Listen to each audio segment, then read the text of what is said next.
found you when we did. Come inside. It'll be safe to talk in here. We have some state-of-the-art technology keeping out the zombies. We're safe. I'm not gonna lie to you. Things are getting pretty scary out there. And undead. Lucky for us, HQ had some old horror movies and scholarly articles that some poor sap left behind before the zombies nabbed him. I think I found some interesting information that might save the human race as we know it. Although media is always changing the figure of the zombie and its limitations, one truth stands amongst the rest. You can't have the undead without the dead. Which brings us to our first point, the corpse. Colonization characterized both the Haitian and American personification of the zombie in the 20s.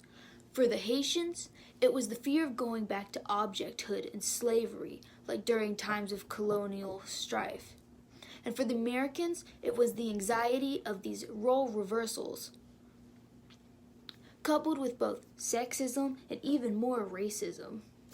The zombie became a figure of socio-political oppression, seen in movies like White Zombie and King of the Zombies.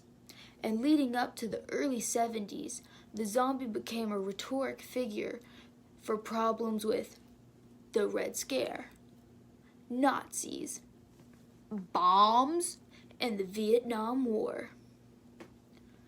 But could the zombies we're dealing with today be trying to tell us a little bit more than just brains? Speaking of brains, that brings me to my next point. Biological infections. Now, I'm no doctor, but Matt Mock's Everything You Ever Wanted to Know About Zombies makes some compelling arguments about the zombie pandemic and biological infections. For a pandemic to start, there needs to be a disease or a virus, and to have a zombie pandemic without a biological infection, well, it's like going to fight some zombies without a weapon.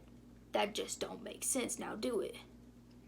And although Encyclopedia Britannica and Oxford Dictionary and even America's own interpretation of Haitian folklore shows us that zombies are these reanimated corpses brought on by magic, well, I just don't think that's what we're dealing with today. Some sources say this biological infection could be genetic. It could just be an outside virus. But what's stopping it from being a parasite? In nature, we see it all the time with insects, and we see it with other animals, where they control a host and create an almost mindless zombie-like state to control these husks. And who's not to say that the corpse is just a human husk waiting to be a host? This biological infection or parasitic infection could explain the lack of motor skills we see in most zombie media today. Because a biological infection has consequences, it could limit the physical capabilities, but also biological infections have the consequence of creating new dietary needs because the body's not getting the nutrients it needs, which brings me to my next case in point. And it's not a good one, boys. Food source. What can be described by Mock as aggression can be seen as a single-minded orientation by others. In certain zombie films, the need to eat the living does not seem to come from a place of aggression, as we see in the early 20s of these zombie films.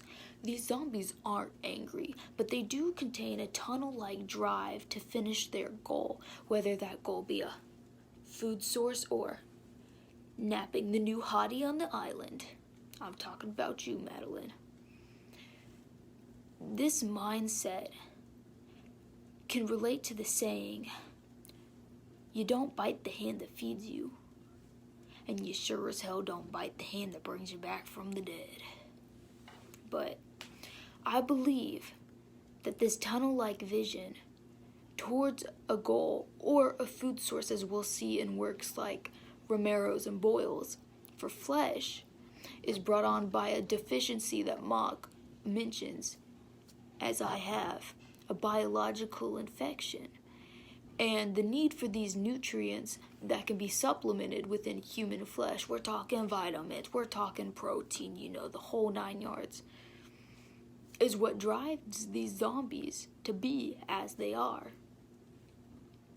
But overall, the zombie as a figure has accumulated influence from historical folklore, from literature, from cinematic masterpieces, to become a figure reflected of not only horror and camp, but also reflective of socio-political and economic strifes within the places that they're created. And as this fight continues, I hope to have information for you later. That's only if we both survive.